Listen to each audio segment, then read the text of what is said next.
All Hit Radio.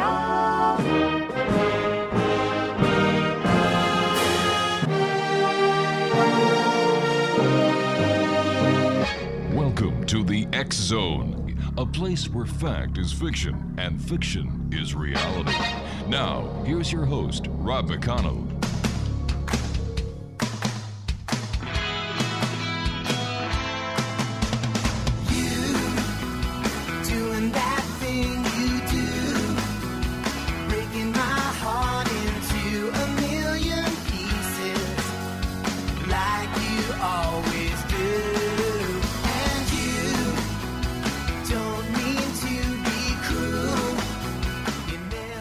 And welcome back, everyone. This is the X Zone. I am Rob McConnell, coming to you from our broadcast center and studios in St. Catharines, Ontario, Canada.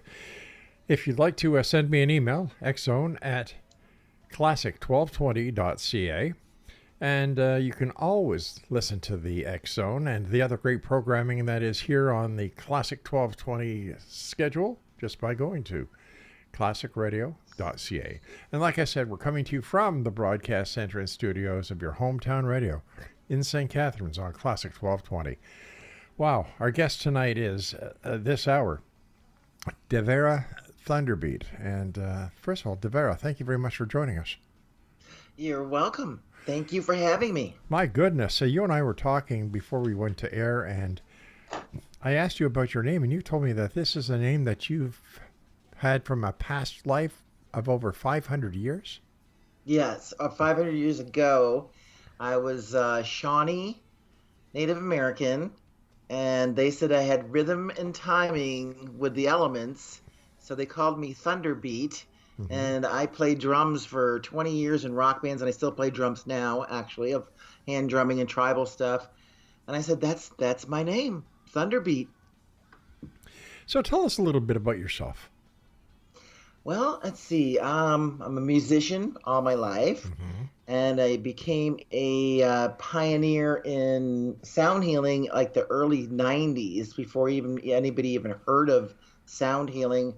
I actually did my own research. I was very fascinated with how each key would affect the person's emotions or body, and so that's why I did research for years on that. So I have many, like 5 sound healing CDs out now, and actually number 1 as my chakra journey is number 1 in the country, and with Hemisync Monroe Institute is chakra journey is their number 1. I'm their number 1 sound healing artist, and I do video, and I do 22 DNA activations. For healing, and that helps you remember who you are and why you are here.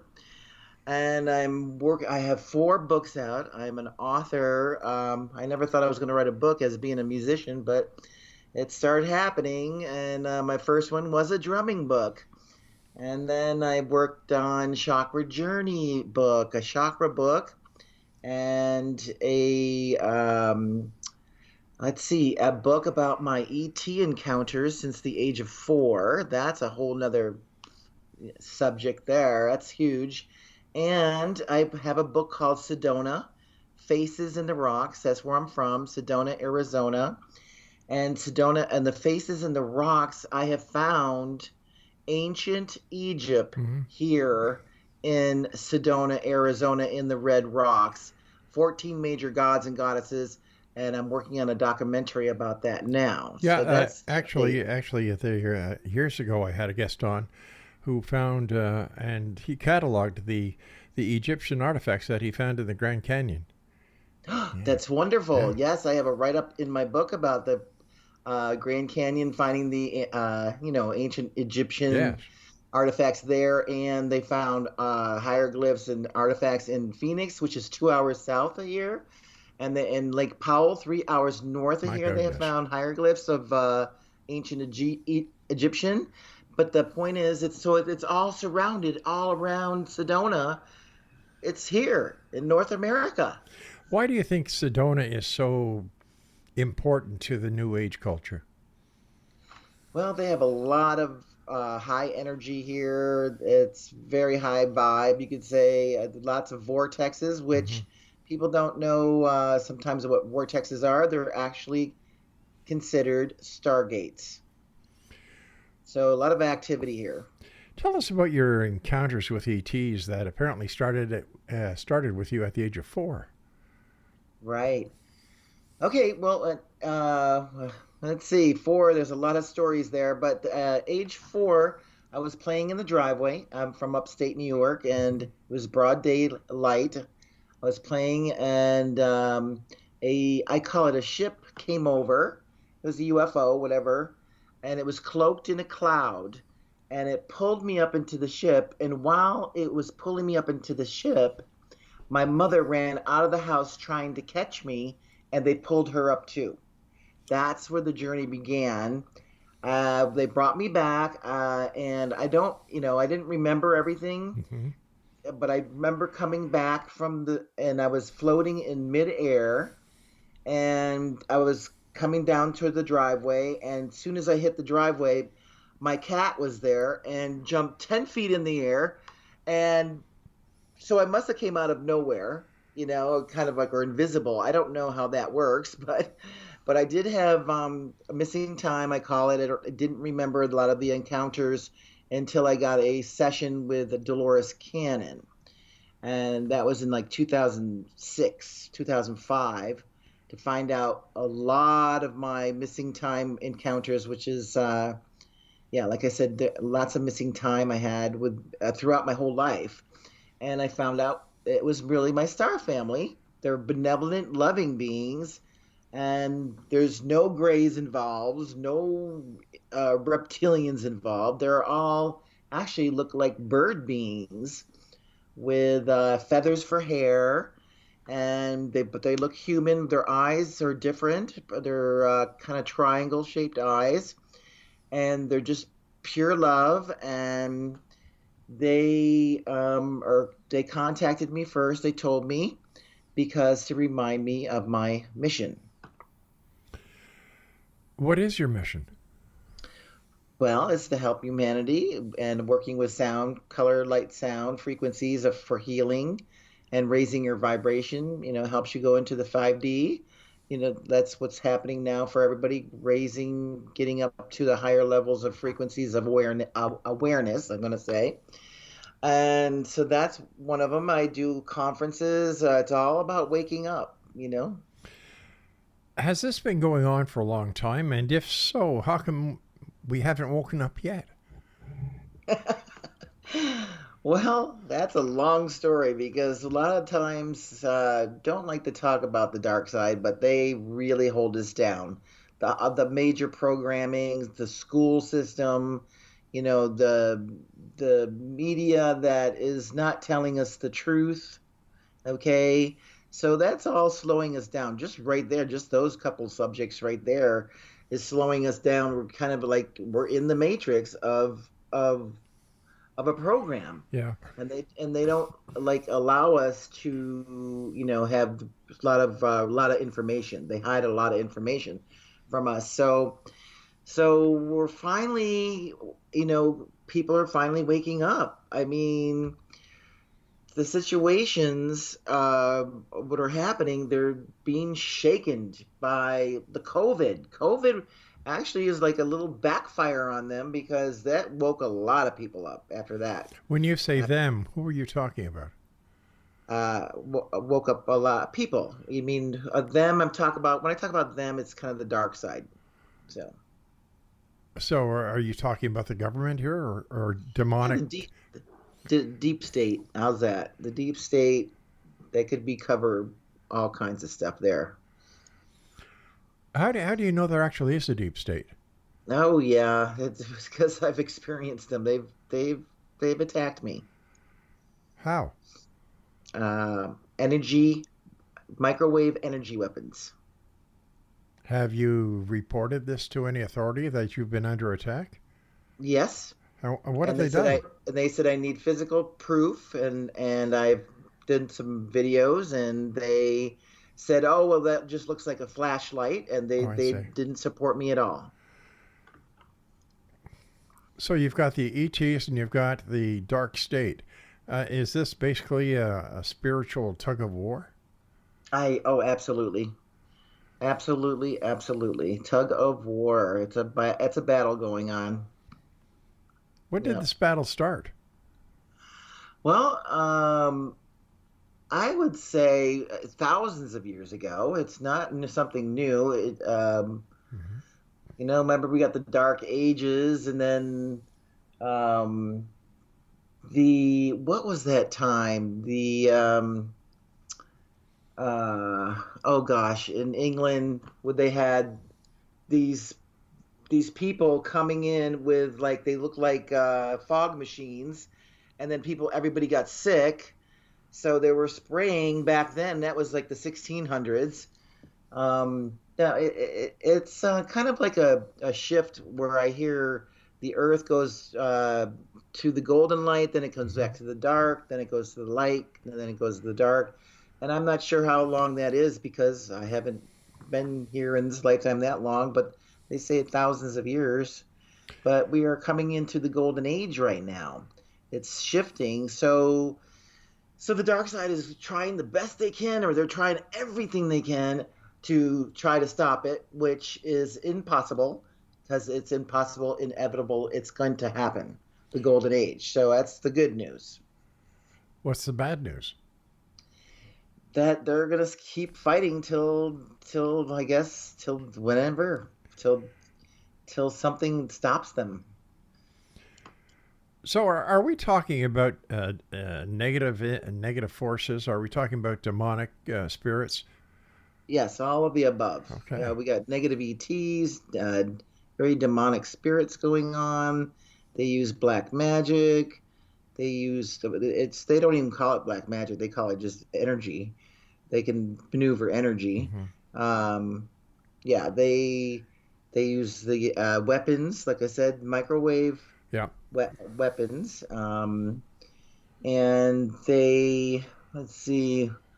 Yeah, they just maneuver energy like they actually put spells on you, and they're attacking a lot of light workers, not just me. A lot. I've been hearing about it, especially in the last year. People are finally talking about it. All right, we've got to take our break. Please stand by. And Exo Nation, our guest this hour is Devara. Did I say it right? Devara? No, Devara. Devara. Think of Deborah. Okay.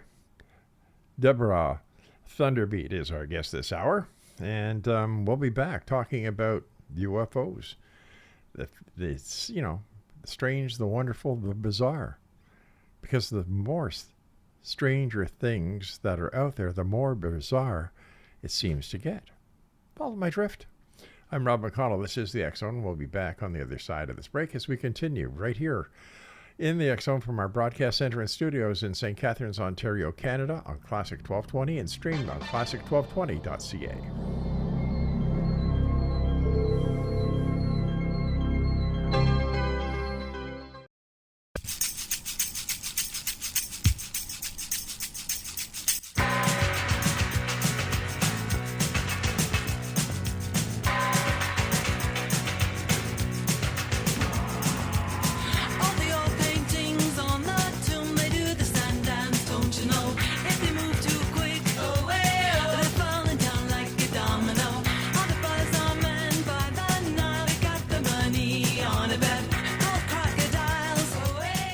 And welcome back, everyone. This is the X Zone.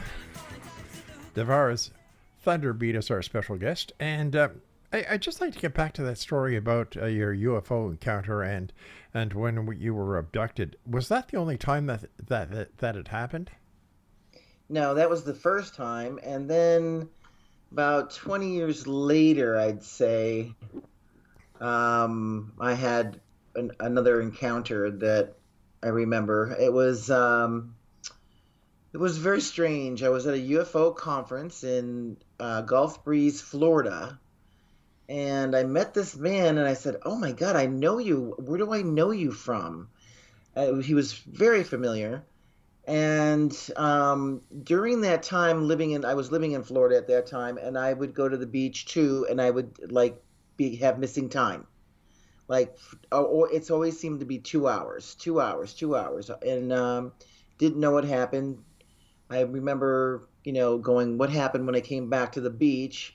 But then I got regressed by Dolores Cannon, so I found out what there. But the UFO conference, it was this guy. He goes, oh yeah, yeah, yeah. He invites me over to his house with his mother, and he tells me it's only 30 minutes away. So, and he gave me directions. So I started driving. I left at 9 o'clock. I didn't get there. He said it's only 30 minutes, like I said, because I didn't get there till 12 midnight, 3 hours later. But I remember that because I was like driving and I couldn't find the road he's talking about. There was just one road. There's no place to turn where he told me to turn. He said to go over the bridge. I'd never found a bridge. I was on the right road, and I looked up. It was the evening. I looked up at the street lights, and there's no poles. There were just lights like hovering there, and I'm like, well, okay, this is getting very strange. And then all of a sudden, the road started repeating itself. It's same curve, same tree, same curve, same tree. I'm like going, what is going on here? This is crazy. So then there was not even any houses anywhere. It was just driving in the countryside, no buildings, no houses. Then all of a sudden, a restaurant appeared, and there was a payphone. This was back like in 93 or 4, something like that. And I said, oh, well, let me call him on the payphone, right? Because my cell phone, I had a cell phone, didn't work. So I tried the payphone, and the payphone didn't work. Now there's a sign that said open on the restaurant, had a big parking lot, but not any cars were in the parking lot, okay? So I walked in to the building and in the restaurant, and the place is packed. I'm going, okay, this is getting very strange. I felt like I was in Twilight Zone, the movie or series, and I'm going, okay. And then there was these two guys talking, and the place was packed, like I said, and they were talking about quantum physics, and I'm going, okay. And then I said, well, and I asked the bartender, I said, there was a bar there in a restaurant. And I said, is the bridge, which way is the bridge? And they all pointed back, go back to where you came, which way I came. And I'm just like, really? And so I walked out, and one of the guys goes, do you think she knows where she is? And I'm thinking, no, I don't know where I am. That's why I asked directions. Well, he did not mean that. So I go back to which way I came, and I found the bridge like immediately. I think I could not have missed the bridge. It was a half a mile long. And then there's the street. So I get down there, and I take the street, and I get to his house, and he comes outside, and he goes, okay, come on in. You've been through a lot, he says to me. And I'm like going, okay. I go, I'm sorry, I'm late. So I get in there, and there's this couple in his house, and the couple were two people from the restaurant. I'm going, okay, this is getting stranger and stranger. Okay, so the lady was telling me then, long story short, the lady was talking to me, and she goes, oh, I'd like to invite you to our island. And I said, well, where's your island? I said, she goes, it's out there. And I said, well, what do you do on your island? She goes, we work. And I go, how many people are on your island? She goes, 5,000. And then she talked a little bit about it. And she goes, actually, we would like you to live there on our island. I said, what? I said, no, I have other plans for my life. And okay, so now during the regression, she was talking, I found out she's talking about her ship. They looked human, but they were talking about their ship when they said the island. And this is according to Dolores Cannon. Yes. Okay. Yes. And then they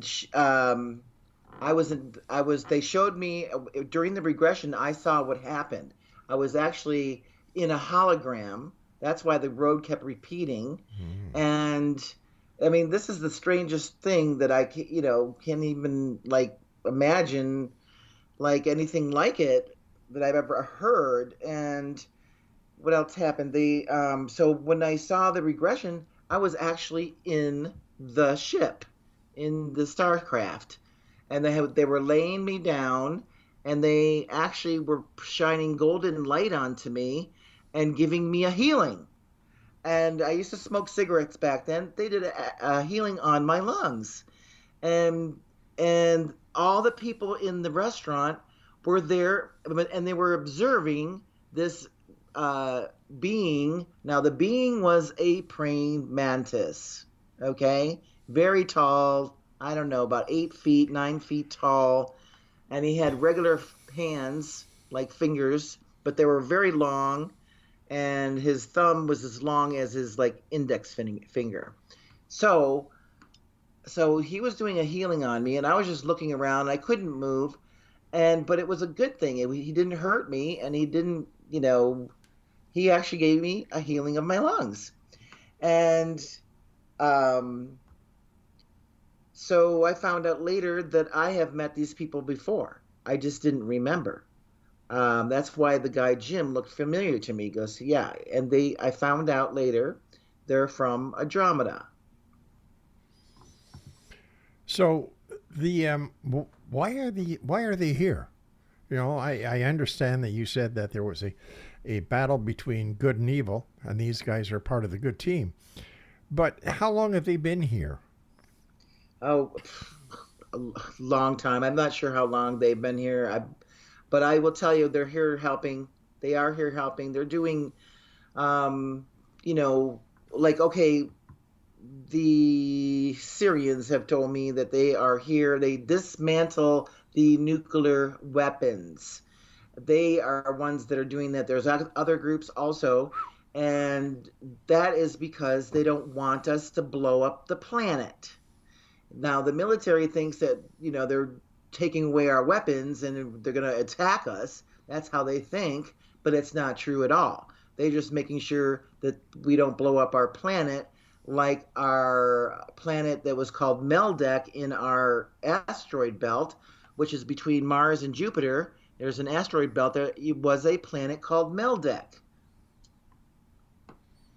And we know this how? From the information that they download to me. So when it blew up, it was a red planet, and it actually dusted Mars. Mars was not originally red, and it was such a illuminated red planet that it dusted Mars and made the rings on Jupiter, the red rings on Jupiter. So NASA knows. They know a lot of information. They're just not telling us. There's all kinds of relics and information into that asteroid belt. I mean, yeah. Okay, so you mean the ETs or the what did you call them? Praying mantis aliens download information to you? Yeah, well, the Syrians did. I've met different groups. Okay. So the Syrians, yeah, really. So why do you think you've been chosen to do this work? Well, it's not chosen. I didn't know.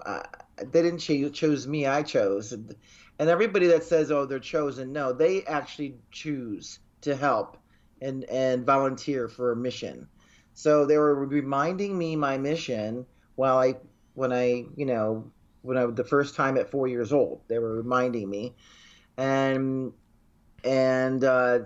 it's basically I chose. So I guess I've worked for, not guess, I know I've worked with many star systems, and we're all here working together. So now you were saying before that you've had lifetimes, I believe, for 500 years. Am I correct? Well, more than that, yeah.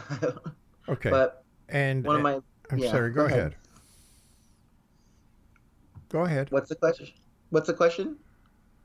So you've been here for 500 years and longer. No, no, no, no, no.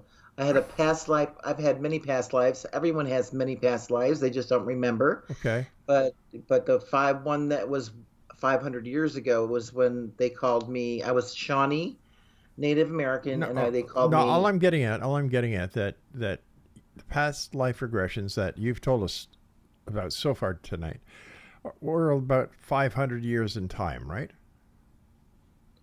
Or am I wrong? You're wrong. I mean, I've had more than. No, I've had more than. I remember past lives from 1500 years ago. Really? And like 1500 BC. Yes. Mm-hmm. Holy cow! You're one of the original cave women. But no. No.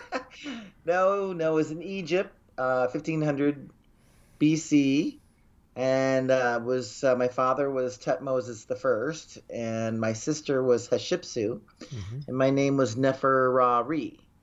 Well, we have to take our break now, and we'll be back in a few minutes as we continue this fascinating story here in the X Zone. I'm Rob McConnell, and you're listening to us right here from our studios. And yeah, that's my producer letting me know that I've got to get going on this one. You're listening to us right here on Classic 1220 and streamed around the world on classic1220.ca. Send me an email. Are you a skeptic or are you a believer? You know what the topics are, X Zone Nation. Email address is xzone@classic1220.ca. Don't go away.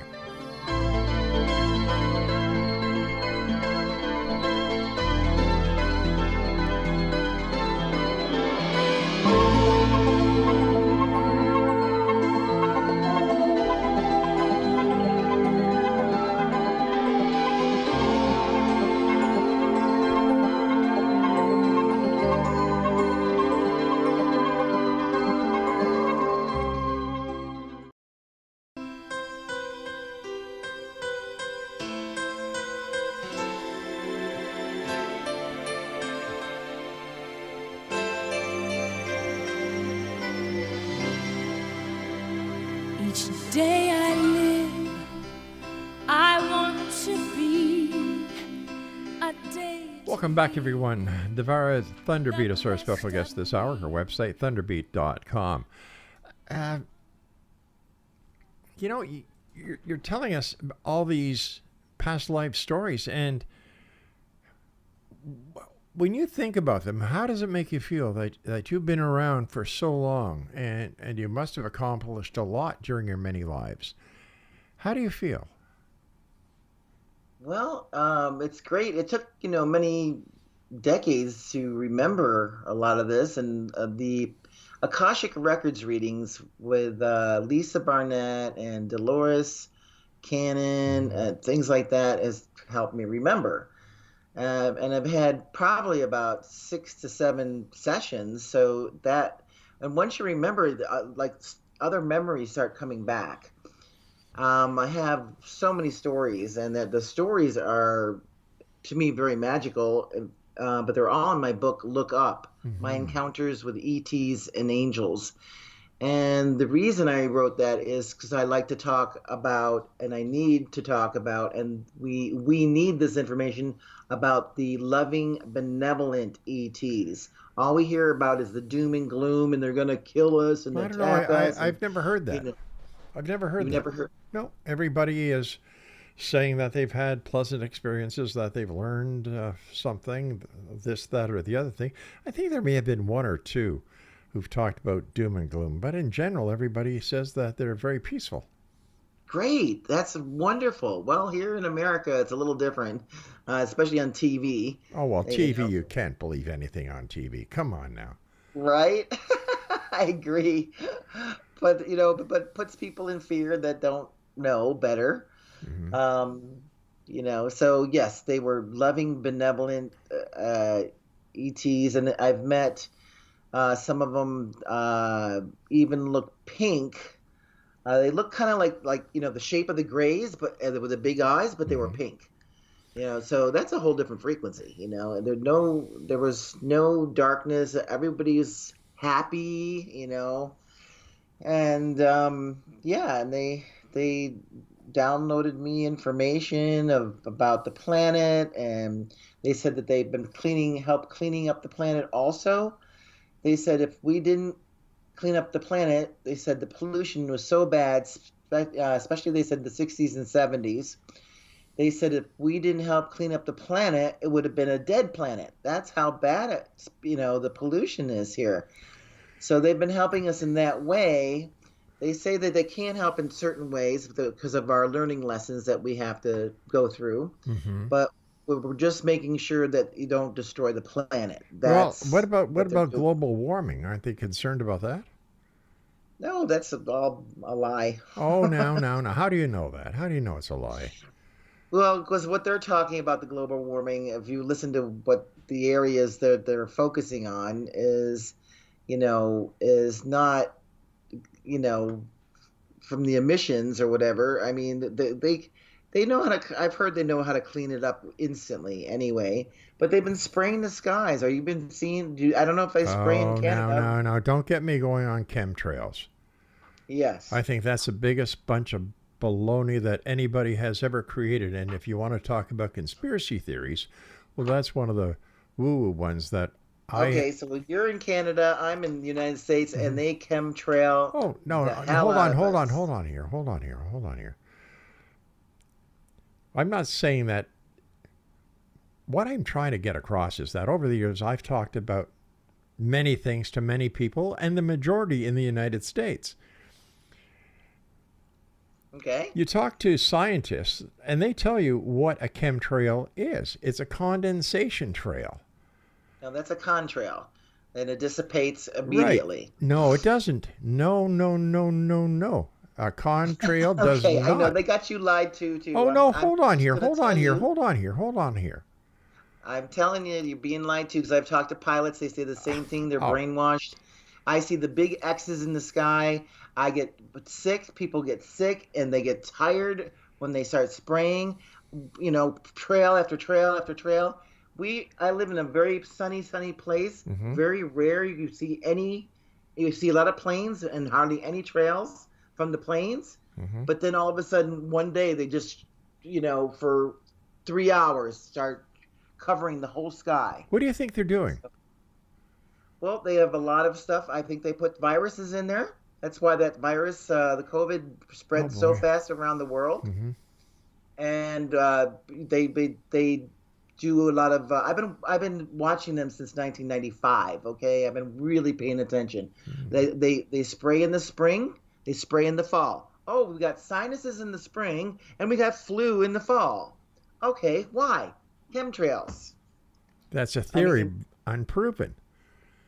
Yeah, well, I have a naturopath doctor that took some samples, and he found barium, aluminum, a whole list of toxic chemicals in those chemtrails that are not in the jet fuel. Okay, so how did he get the samples? You got to ask him. He knows how to do that. So. Okay. So with all your influence with extraterrestrials, can't they do anything to help the planet? Like, we're in one hell of a mess here. We've got people who are hungry. We've got disease. We have insecurity within our political, social circles. Why don't they just land and get it over with? Well, it's a free will zone. That's what they call it. Okay. The Earth is a free will zone, so they can't just come in here and just do anything. That's like a very karmic situation. So, like the dark side doesn't care about that. They'll do whatever they want. Mm-hmm. They don't care. They don't believe in karma, but they get their rituals. So, when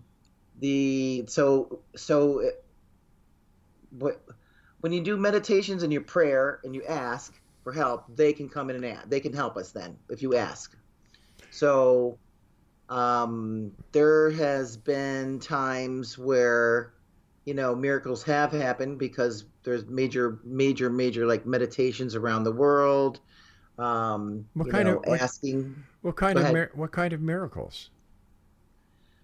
Well, basically, like cleaning up the water and the air, like I said, and a certain kind of raising the frequency of the planet, which is much better. That a lot of that happening. I mean, it's in a scale that people are usually can't see I or see. aware of. So where do angels fall into all this? Well, I consider them ETs too, but their purpose and their mission is pretty much they are surrounding the planet. They're closer. They're like right here paying attention.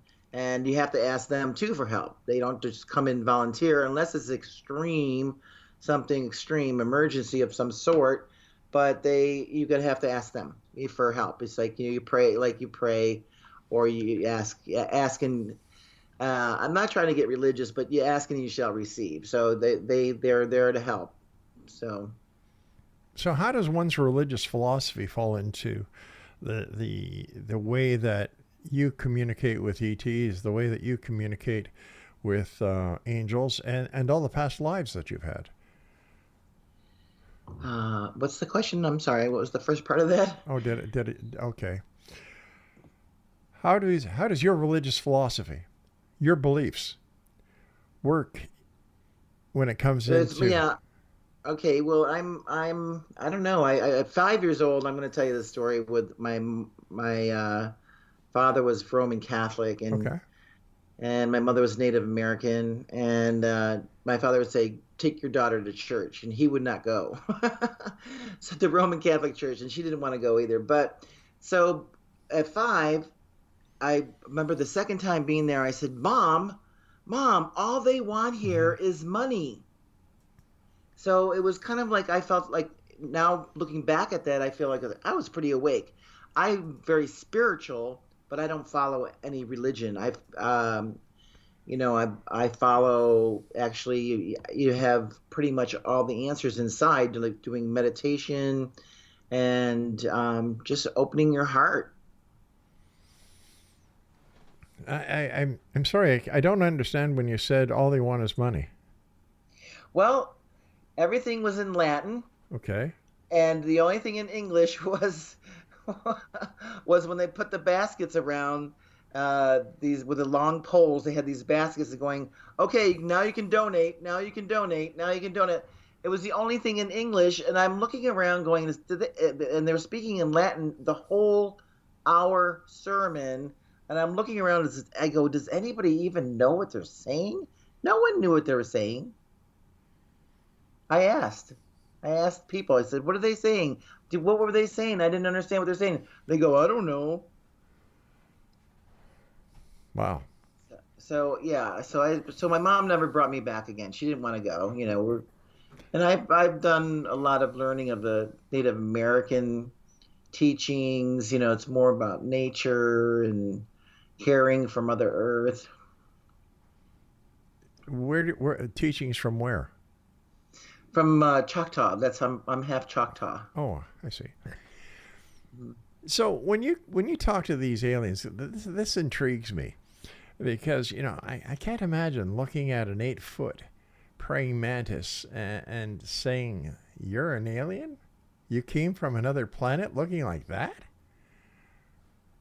No, I've never gotten fear. A lot of people go in fear, and then let's say if they have encounters, they go in fear. That's a negative encounter because of their fear. So, but when I was looking up at him, he looked very tall. That's all I remember. But he was very gentle, and his energy was very gentle. And when you communicate with each other, it's mental telepathy. It's telepathically. So they would communicate with you telepathically? Yes. In English?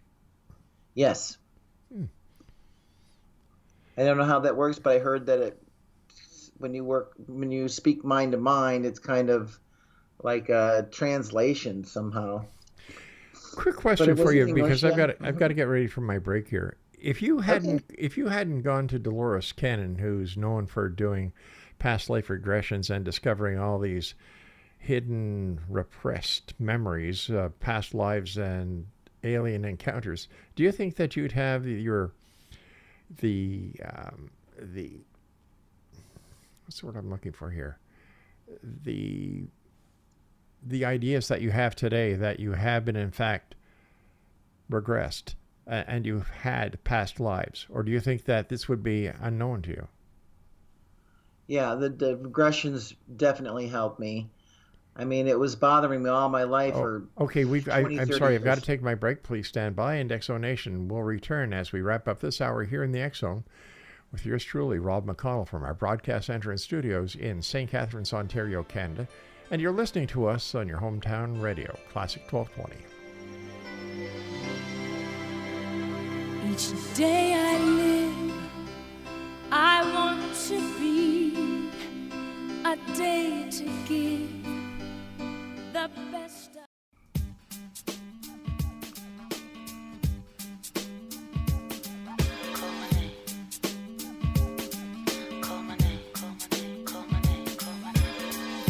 Close your eyes, give me your hand, darling. Do you feel my heart beating? Do you understand? Do you feel the same? Or am I only dreaming? Is this... And welcome back, everyone. Devara ThunderBeat is our special guest. Her website is thunderbeat.com. How do you deal with skepticism? Because a lot of what you're saying,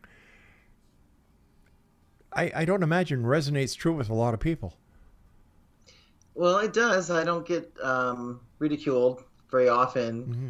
But when I do, it's just like, okay, well, they don't, but it's your choice not to believe. I don't care. I don't Right. take it personal. I'm not going to take it personal. But why Simple wouldn't as that. But why wouldn't these ETs give those who are believers something to show, or something to validate what people like you are saying, instead of just leaving you guys in the dark? Like what? Like what, for example? Well, you have no proof of anything you're saying here. Once again, it's all depends on belief. You've had the Right. experience, the listeners haven't.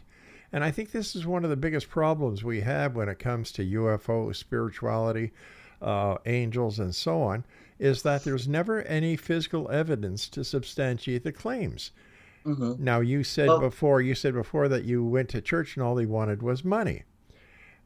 I've gone to many of these exhibitions where New Age spiritualism, UFOs, aliens, all these people have these little booths, and all they want is money. So what's the difference? Well, the point was that everything was not in a language anybody knew or understood. So that was very strange to me. So why did they go then if they didn't understand it? No one understood it. But why did they go I then? asked a lot of people, and they were just going along with the program. So, point is, the reason I named my book "Look Up" Mm-hmm. is because people, when you look up to the sky, you take about a good 30, 40 minutes, not 5 minutes, not 2 minutes. If you look up and watch the sky for 30 to 40 minutes, I guarantee you'll see something. And the reason that, like I said, I called it "Look Up" because like all my friends said, "How come you see so many ships, ThunderBeat?" Mm-hmm. I said, "Look up." People are not looking up. People, if you see people, they look at their phones. They're looking down at the ground. They don't look up very often. I'm constantly looking up, and I see them in the daytime and the nighttime.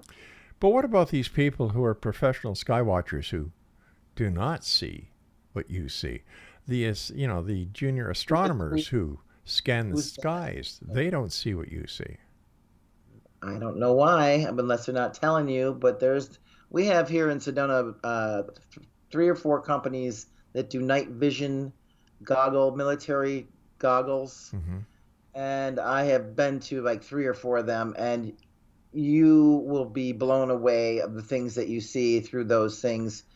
And they're not planes, because you can see planes with your eyes, and they're not planes. You can't see them without the goggles. These objects, and sometimes they go in 3 or 4 together, and you'll see. I guarantee you'll see 30 to 40 in 1 hour with the goggles, and they're all over the place. I know Sedona is known for being more active here, UFOs active, I've actually got pictures of ships that have taken here. I do have proof there. What do they look like, these ships? They're all different. One was very golden, like a golden ship, and it looks flying saucer-ish, but it was gold. And I do have pictures of that, and actually they're in my book. The other ones were silver. There were different shapes. They had one was very interesting. One had wings, but the wings were on backwards, and they were going forwards. I go, what is that? And then I saw one that was a triangle ship. Actually, not one. I've saw many triangle ships, at least 3 or 4 of them in my lifetime. When it comes to night vision glasses, I've been told by many people in the military as well as law enforcement that using night goggle visions glasses, you see a lot of bugs at nighttime that you don't see during the day because of the heat signature. So yep, you can see bugs with the goggles too, and the bugs are right there in front of you. These, when you look at them, you can see the mountains and the balls of light around the mountains. So why, help me understand why somebody like you, who's lived many lifetimes, has these encounters with these different types of aliens, with the different types of angels. Why you, and not, let's say, my neighbor down the hall or the kid who lives across the street? Why you? Because I chose the mission to help humanity. The angels have helped me even create some of my music. Archangel Gabriel's helped me create actually my Chakra Journey CD, and I put it 2 and 2 together. He is a musician. Gabriel, come blow your horn, okay? He's a horn player. He knows sounds and frequencies. So the angels have helped me develop a lot of my music, and even helped me write books. They're pretty amazing. Well, let me ask you this question. And what would you be doing if you didn't have angels and ETs in your life? Well, I think I'd probably be doing the same thing. That's my passion, is music. I started at 15 years old playing a full drum set. Wow. And playing in rock bands and stuff like that. So I've always been into music. And then I went solo in 2000, and I started doing tribal world music, because I was traveling around the world to Egypt and the Mayan lands and all these sacred sites. And I'd come home immediately and write a CD from the energy of that place. So that's what I do, period. So if somebody wanted to follow your footsteps, how would they do that? Follow my footsteps? Yeah, if they're listening tonight and they're thinking, hey, wait a minute, I want to learn. I want to see spaceships all over the place. I want to talk to angels. I want Gabriel to help me with my music. How would they do that? Actually, I do a 22 DNA golden light code activation that helps you enhance your awareness. It helps you remember who you are and why you are here. You start it's a lifetime activation. I can do them over the internet. You can go online to my website and see all the information, because it would probably take me about a half hour to go through all the information of what that session does. It's just it's definitely life-changing, and it just helps you remember who you are, because it activates your dormant DNA. And all our knowledge and all our past lives and all our memory is in our DNA. And who taught you how to do this? It was the Galactic Light Center in Tucson, Arizona. A lady, 84 years old, initiated me and trained me, and she's been doing this work for 60 years. And she told me where it comes from. It comes from the Enoch, the book of Enoch, the knowledge in there. There's something in there that she said that it comes from the keys and book of Enoch. And so that is basically they took that out of the Bible. They didn't want anybody to know that information. So she said it's all related to that. And she's been doing this work, like I said, for over 50 years, and she trained me and initiated me. So. And how much does it cost to get all of your DNA turned on? Okay. Well, like I said, it's a lifetime activation. You only need that, and it's $272. $272. Correct. Okay. And how is it? Do a lot of people come and have you activate them? Oh yeah, I've done over 1,000 sessions, and I can do them over the internet, and it takes about an hour. That's all. And I can either do it in person if you're here in Sedona, or I can do it through, like I said, the internet. That's quite a bit of money. Oh no, a lot of people even say, "Why are you so cheap?" No, I mean you're making a lot of money. Oh yeah. Do you declare it on taxes? Absolutely. Good girl. Good girl. So what's next for you? Are you still going to be communicating with the ETs and angels? I don't know about that. They come in here and there, but my next project is Cosmic Awakening. It's a conference, Sedona Cosmic Awakening. I'm going to be putting that together, and that's going to be in October of this year in Sedona, Arizona. And if you haven't been to Sedona, Arizona, it is breathtaking. It's gorgeous here. The red rocks are just amazing. And I'm working on a documentary on my book, Faces in the Rocks and Finding Ancient Egypt in Sedona, Arizona. I have the pictures for proof. Well, all right. Is there any? We've got about 2 minutes left, my producer said. Is there anything you'd like to share with our audience tonight? Yes, definitely keep the faith, and think positive, because things are manifesting very quickly now. The frequencies are raising. So thoughts are things. And what I mean is, so think positive, and positive things will happen to you. If you think negative, then negative things will happen. So you're manifesting that. So I do want to say that for everybody to help them out. How would people know the difference between a sincere person and a snake oil person? They have to go into their heart and use discernment and go into their heart. So the heart, you can't lie to the heart. That's what I feel. All right. Thank you very much for joining us tonight. And wow. Everybody in this industry of angels, UFOs, aliens, they all have a hook on making money. $272 US for a bunch of phooey? I'm in the wrong business. On a scale of 1 to 10, I give this lady 2 at the most when it comes to credibility. Well, you know what? She proved one thing here with us tonight, Exo Nation. She plays the drum, so she beat it. Get it? Plays the drum and beat it.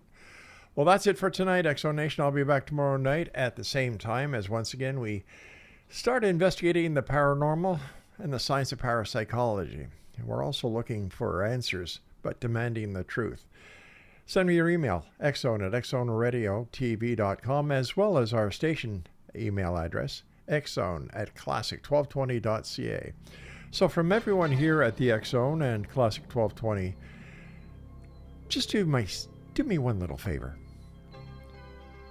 Take care of your child. Give them a hug. Let them know they're loved. And also, keep your eyes to the sky and your heart to the light. My name's Rob McConnell. Good night, everyone.